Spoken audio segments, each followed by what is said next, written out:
कहानी की शुरुआत में कमरा नंबर 203 दिखाया जाता है, जहां एक लड़का रूम पेंट कर रहा था। तभी उसका ध्यान दीवार पर बने एक होल पर जाता है। वो लड़का उस होल को भरने की बहुत कोशिश करता है, लेकिन वो होल नहीं भरता।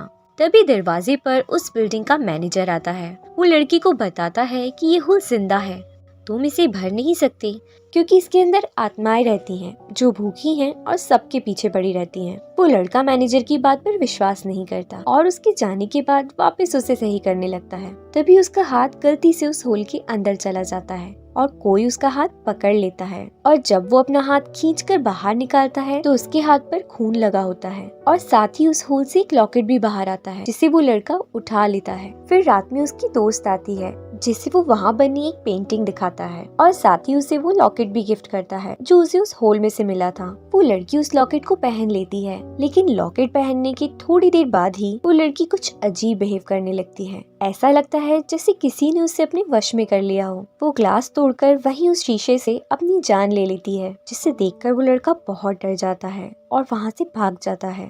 अब कहानी आगे बढ़ती है और हमें किम नाम की एक लड़की से मिलवाया जाता है। किम उसी बिल्डिंग में अपनी दोस्त इजी के साथ रहकर आगे की पढ़ाई करने वाली थी, लेकिन किम के पेरेंट्स इस बात पर किम से नाराज रहते हैं, क्योंकि उन्हें इजी बिल्कुल भी पसंद नहीं थी। अब किम इजी से मिलती है और उन्हें बिल्डिंग का ओनर भी मिलता है, जो यही कमरा नंबर 204 में रहता था। वो किम को रहने कमरा नंबर 203 देता है, जिसके बारे में हमने कहानी की शुरुआत में देखा था। ओनर उन्हें बिल्डिंग के बेसमेंट में जाने से सख्त मना करता है। जब ये दोनों रूम के अंदर जाती हैं, तो उन्हें वही पेंटिंग दिखती है जो कि विंडो पर बनी थी। अब जैसे ही इजी उस पेंटिंग को टच करने वाली होती है, ओनर उन्हें पेंटिंग टच करने से मना कर देता है। फिर रात में किम देखती है कि उसके कमरे की दीवार में एक होल है, जिसके ऊपर वो एक मिरर लगा देती है, लेकिन वो मिरर अपने आप ही हिल जाता है, जैसे किसी ने अंदर से उसे हिलाया हो। इसके बाद किम अपनी दोस्त इजी के रूम में जाती है। दरअसल कुछ ही समय पहले इजी की मॉम की डेथ हुई थी, जिसकी वजह से वो बहुत अपसेट रहती है।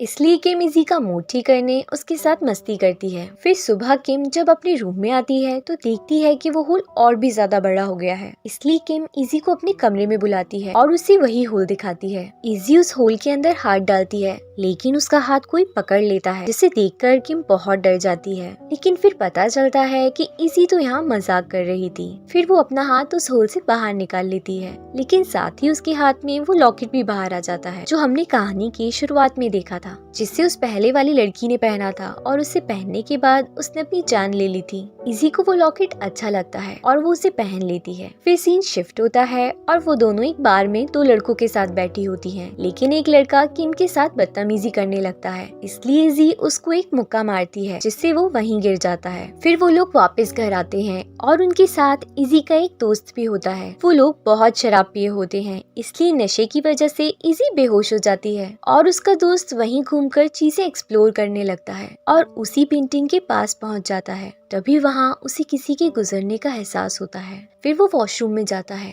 लेकिन तभी कोई उसे चाकू से मार देता है और उसकी वहीं मौत हो जाती है। वहीं दूसरी तरफ किम को इजी के कमरे से आवाजें आ रही थी, तो वो देखने जाती है। इजी तो सो रही थी, पर उसे वो लॉकेट मिलता है जो जमीन पर गिरा हुआ था। किम उसे उठाकर वहीं रख देती है। अब दूसरे दिन सुबह इजी किम से अपने दोस्त के बारे में पूछती है और कहती है कि उसे पता ही नहीं चला कि उसका दोस्त कब चला गया। इस बारे में किम को भी कुछ पता नहीं होता।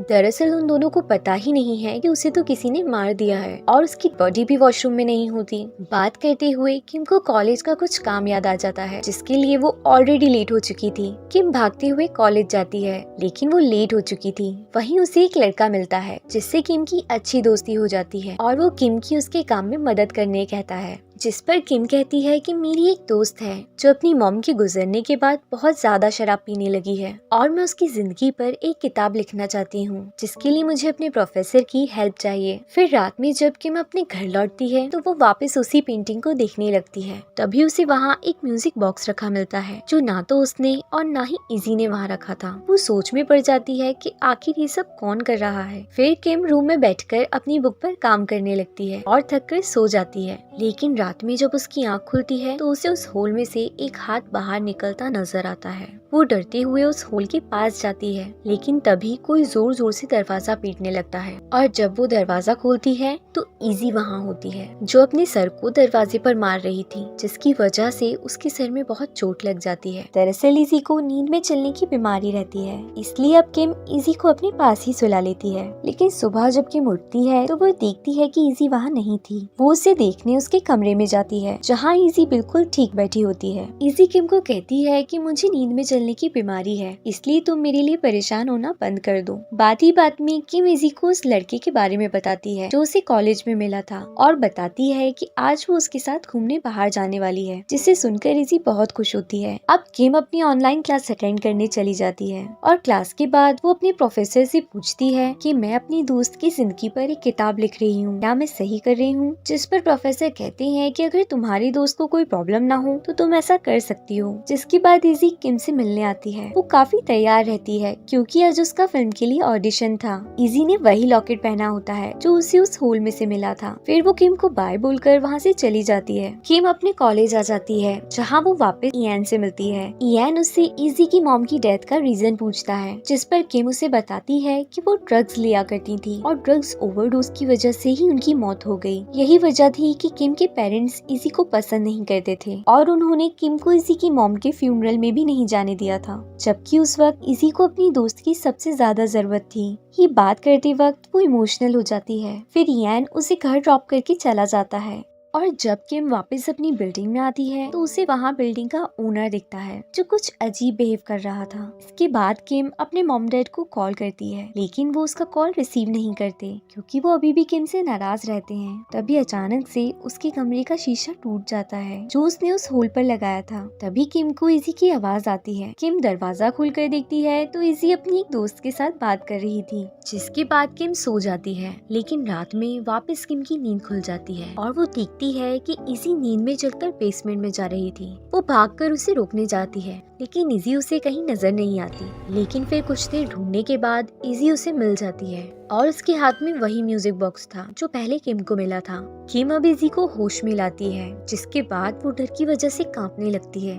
किम उसे समझाती है कि वो शराब पीना छोड़ दे, जिसके बाद इजी भी उससे प्रॉमिस करती है कि वो अब शराब नहीं पिएगी। अब किम वापस इयान से मिलती है और उसे पिछली रात का सारा वाकया सुनाती है कि कैसे इजी अकेले बेसमेंट में पहुंच गई थी और वो इजी को लेकर काफी परेशान है। जिस पर इयान कहता है कि हमें वहां चलकर देखना चाहिए कि तुम्हारे घर में ये अजीब इंसिडेंट्स क्यों हो रहे हैं। अब जब किम अपने दोस्त को लेकर घर जाती है तो उसके रूम का दरवाजा खुला हुआ रहता है और वहाँ बिल्डिंग का मालिक उस पेंटिंग की सफाई कर रहा था।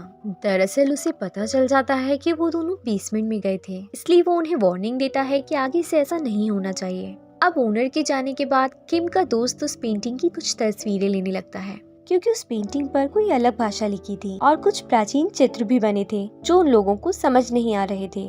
फिर किम उसको वही म्यूजिक बॉक्स दिखाती है जो उसे अपने रूम में मिला था। तभी वहाँ इजी भी आ जाती है, जो थोड़ा दुखी रहती है क्योंकि उसका ऑडिशन नहीं हुआ था। ये बताकर वो वहाँ से चली जाती है, जिसके बाद किम इयान को वही होल और इजी का लॉकेट दिखाती है। अब वो दोनों बैठकर उन तस्वीरों के बारे में रिसर्च करने लगते हैं, जिसमें उन्हें पता चलता है कि जो लफ्ज वहाँ लिखे हैं वो किसी साल्टिक भाषा में लिखे हैं जो काफी पुराने समय में बोली जाती थी। साथ ही उन्हें एक और शॉकिंग न्यूज मिलती है कि पहले भी इस बिल्डिंग जहाँ कमरा नंबर 203 है, यहाँ कुछ लोग रहा करते थे जो किसी गुमनाम तरीके से गायब हो गए थे। अब अगले सीन में हम इजी को देखते हैं, जो काफी परेशान लग रही थी। अगले दिन सुबह इजी को बिल्डिंग का मालिक दिखता है जो कुछ अजीब बिहेव कर रहा था, लेकिन इजी उसे इग्नोर करके वहाँ से चली जाती है। तभी वहाँ एक कुरियर वाला कुछ किताबें लेकर आता है जो किम की थी। दरअसल ये वही किताब रहती है जो किम ने इजी की जिंदगी पर लिखी थी। अब जब इजी को इस किताब के बारे में पता चलता है तो वो चीटेड फील करती है और उसे बहुत बुरा लगता है। वहीं दूसरी तरफ किम मिल्टन ब्रिक नाम की एक व्यक्ति से मिलती है जो पहले उसी बिल्डिंग में रहा करता था। किम उससे कमरा नंबर 203 के बारे में पूछती है, लेकिन वो कुछ भी बात करने से साफ मना कर देता है। लेकिन जब मिल्टन को पता चलता है कि किम भी उसी कमरा नंबर 203 में रहती है तो वो उससे बात करने तैयार हो जाता है। अब मिल्टन किम को एक कहानी सुनाता है कि बहुत साल पहले उसी कमरे में एक फैमिली रहा करती थी। उस आदमी का नाम लियान था और उसकी वाइफ प्रेग्नेंट थी, लेकिन एक दिन अचानक से वो अपनी वाइफ को बेसमेंट में ले गया और खुद ही उसका ऑपरेशन करके बच्चे को निकाल लिया। लेकिन इन सबके बीच हैरानी की बात ये रहती है कि वो बच्चा तब भी जिंदा रहता है। लियान की बीवी मर जाती है और लियान भी खुद को गन से शूट कर लेता है। सब देखते हुए भी मिल्टन उन लोगों की कोई मदद नहीं कर पाता और उस फैमिली के साथ ऐसा क्यों हुआ ये बात आज तक कोई नहीं जानता। इतना ही नहीं, वहाँ रहने वाले सभी लोग गुमनाम तरीकों से गायब हो जाते हैं। साथ ही मिल्टन को ये भी नहीं पता कि वो बच्चा अब कहाँ है और उसके साथ क्या हुआ। अब ये सब जानने के बाद किम घर वापस आती है, जहाँ इजी बैठी शराब पी रही थी और वो बहुत गुस्से में रहती है। किम उससे बात करने की कोशिश करती है, लेकिन इजी उससे कहती है कि वो सिर्फ उसका फायदा उठा रही है। ये सुनने के बाद किम इजी से माफी मांगती है और कहती है कि उसे उसकी जरूरत है, लेकिन इजी कहती है कि जब उसे किम की जरूरत थी तब वो उसके पास नहीं थी और अपनी मॉम के जाने के बाद वो उसे ही अपनी फैमिली मानती थी और उसकी ही वजह से उसकी ये हालत हो गई है। और गुस्से में इजी वहाँ से चली जाती है। अब हम इयान को देखते हैं, जो उन तस्वीरों के बारे में जानने के लिए चर्च आया था और वहाँ उसे दोनों ही तस्वीरें कुछ सिमिलर सी लग रही थी और वहीं उसे उल्टा क्रॉस नजर आता है, जिससे वो समझ जाता है कि ये कोई डीमन है या फिर कोई बुरी आत्मा। जिसके बाद वो इंटरनेट पर बहुत रिसर्च करता है और उसे पता चलता है कि इस डीमन का नाम मॉरिगन है, यानी मॉरिगू, जो पहले एक गॉडेस हुआ करती थी, लेकिन उसके गलत कामों की वजह से बाद में उसे डीमन बना दिया गया और अब वो इंसानों को मारकर उन्हें अपना शिकार बनाती है। ये सब जानने के बाद इयान बहुत घबरा जाता है और किम से बात करने की कोशिश करता है, लेकिन उसका फोन कनेक्ट नहीं होता, इसलिए वो उसे वॉइस मैसेज कर देता है। वहीं दूसरी तरफ वो होल बढ़ता ही जा रहा था, जिससे इरिटेट होकर किम उसे तोड़ने लगती है और तभी उसमें से एक हाथ बाहर आता है, जिसे देखकर वो बहुत डर जाती है। और तभी बिल्डिंग का मालिक पीछे से आकर किम को किडनैप कर लेता है और जब किम की आंख खुलती है तो वो उसके घर पर होती है। फिर ओनर किम को एक तस्वीर दिखाकर बताता है कि ये दोनों उसके मॉम डैड हैं, जो मॉरिगू के पास हैं, यानी मॉरिगन डीमन के पास। और यहाँ एक बड़ी बात पता चलती है कि इस बिल्डिंग का ओनर ही लियान का वो बच्चा है जो गायब हो गया था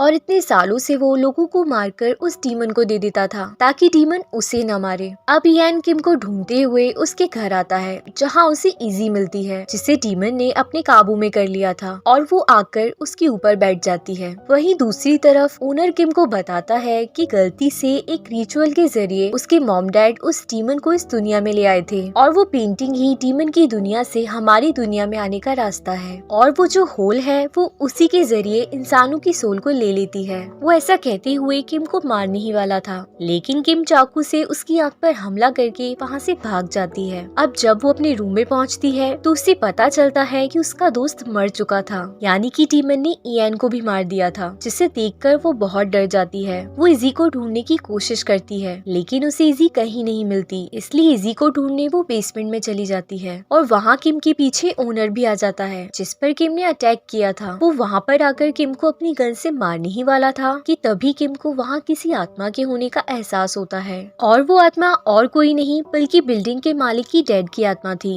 वो गन को उसी की तरफ कर देते हैं और खुद ही गोली भी चल जाती है, जिसके बाद ओनर मर जाता है। ये सब उसके डैड की आत्मा ने किया था, क्योंकि उन्हें पता था कि उनका बेटा गलत काम कर रहा है। फिर किम वापस इजी को ढूंढने लगती है, जो कि अब भी डीमन के वश में है। किम उसे वो लॉकेट उतारने कहती है, लेकिन इजी किम पर ही अटैक कर देती है। तभी किम आखिरी वक्त पर वो लॉकेट उतार देती है। अब ये दोनों वापस घर के अंदर जाती हैं और किम उस खिड़की को तोड़ देती है। उन दोनों को लग रहा था कि खिड़की के टूट जाने से डीमन के आने जाने का रास्ता खत्म हो गया है, जिसके बाद रेस्क्यू टीम वहाँ आकर दोनों को बचा लेती है और अब इन दोनों की दोस्ती और भी ज्यादा गहरी हो जाती है। फिर कहानी के आखिर में हम देखते हैं कि सबको लग रहा था कि डीमन अब उनकी दुनिया में नहीं आएगी, लेकिन डीमन तो खिड़की के उस पार खड़ी होती है, यानी रूम नंबर 203 की कहानी आगे भी कंटिन्यू होगी। अगर आपको फिल्म की कहानी अच्छी लगी हो तो इस वीडियो को लाइक और हमारे चैनल को सब्सक्राइब कर दीजिए। मिलते हैं नेक्स्ट वीडियो में, तब तक के लिए गुड बाय।